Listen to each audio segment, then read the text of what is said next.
One owner car guy, oneownercarguy.com, and what I got here for you today is like a buffing video. How not to and what not to do while buffing video. And it won't be all of it, but it'll be some of it. I got a Harbor Freight buffer here, and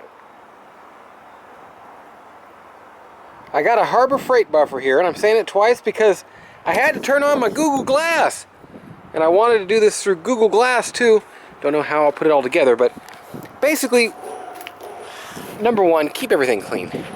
But this car obviously is not clean. It's a parts car I'm doing. I was going to show you that right there. That right there will cause you issues. Just issues that you wouldn't believe. It'll soak into the paint, and especially if your paint's old and porous, more porous, it's going to soak into it, and it's going to be a royal pain for you to get them little lines out. Trust me on that. So sometimes it's not as good to put it right on the paint when it's really dry. And you can see right there it did that. Okay. Make sure and do get stuff all over your pad. I like to kind of put some on my pad before I do it and rub it around on the surface like that to get it on. That's what I would prefer if I was doing that. Another thing, if you got it on there like that, don't turn your buffer on and go into it. You're going to throw it all over the place and waste product, and I do that too sometimes. I mess it up. Another thing is, don't turn your buffer on before you go into it. Meaning this. Probably get that thing shut off. It's an electronic one, and I prefer a trigger. Meaning, start off from here. Turn your thing on like that, and start slowly. Don't turn it all the way up, and then put it into it. Every time you do that,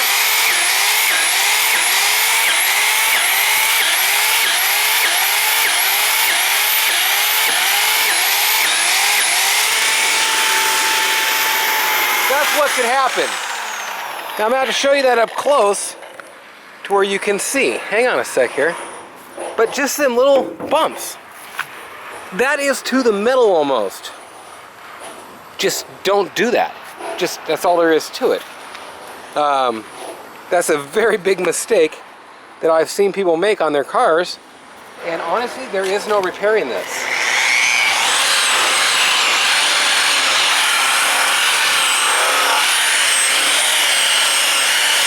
I don't care what you do.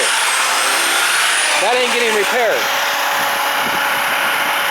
Now, another thing you gotta watch out for is body lines. And I'm gonna zoom up a bit to show you that top one.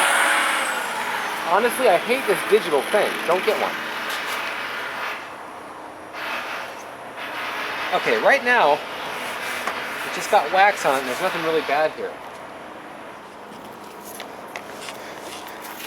When you're buffing this, take this part right here, and that's your strong part. You want to keep it on top of that line. Watch this.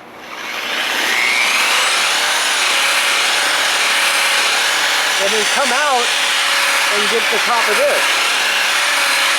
That's the only way you should be buffing this, is making sure you know you've got a couple edges to keep track of here.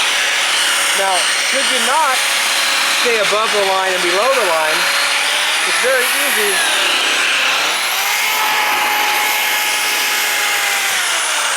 that's one swipe done wrong. And I'm going to be able to get a lot of that off. But it went down to the paint. Just barely. And I'll tell you,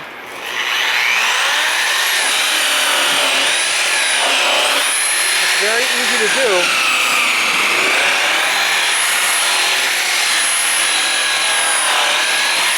And then there is no getting it out. You got the same thing here. Where if you just go into the whole side of the car and start buffing, you're gonna really mess it up. Float like a butterfly, sting like a bee. Because that right there ain't gonna work for your final product. You're not gonna be happy doing that to your car. These are serious. These are serious buffers. Get one of them little, if you don't know what you're doing and you're gonna play games, get one of them little weeble wobble junky ones. If you're gonna get a polisher and mess with a polisher, know what you're doing a little bit. And look, you don't have to, look, there isn't even, seriously, you don't even really gotta wash this. I mean, if you just wanted to, hang on a sec here. Hey now, don't be letting my buffer fall off.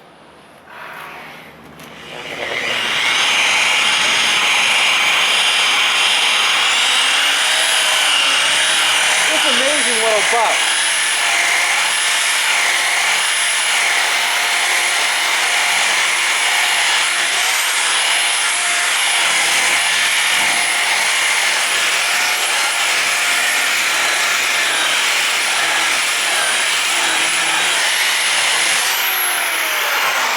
To give you an idea,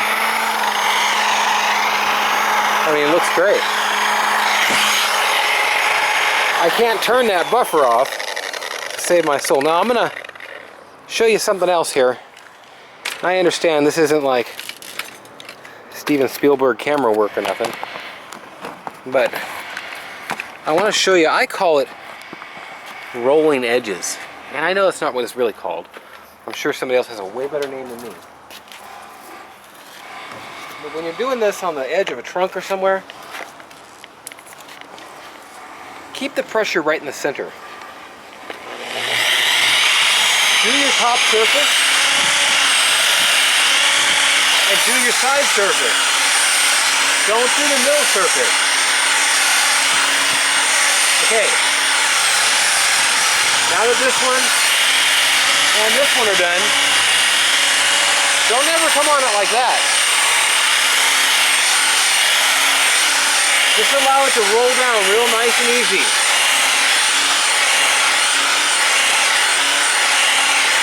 And put a little bit of pressure, but not too much. And in the end, that piece can look amazing even though you didn't wash it or none of that crap. I mean, this is honestly nice paint. In fact, I'm gonna just see for the heck of it what, if anything, I can do for this mess.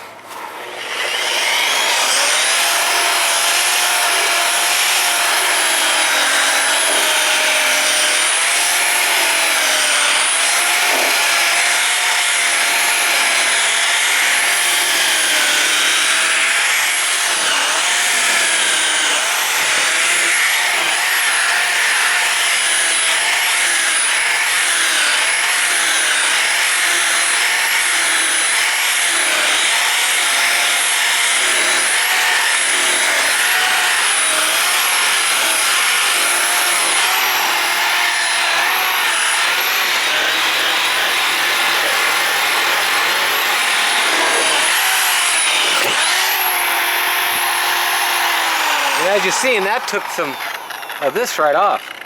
You could hurt yourself too. But there's this yellow on here. You know, I don't know if it probably was factory yellow, huh? I'll bet it was. And this is a really good paint job. It really, really is. But anyways, what it is not, excuse me, is okay there. It is just definitely not okay there. So, well, one owner car guy, that's just a little bit of what not to do on this detailing and buffing, polishing, I guess you'd say. Thanks for watching. I'll clip a bunch more together here. I just wanted to do a video of what not to do while I had a junk parts car around. Thanks for watching. Check out stockgambles.com and the new subscriber website, cansoup.com. And yes, I'm squinting and all this. It's killing me. Thanks for watching. Samantha here for tinybeagles.com and oneownercarguy.com, and we've got Mercedes-Benz's litter here, and whoa, up close and personal. These guys were born on August 1st, and we got 5 little girls, And this is their first time inside on the carpet. And they're just starting to bark. I know I showed it to you on their last video. And these guys are just started getting moving around a little bit, and they are so much fun. I don't even know who to have the camera on.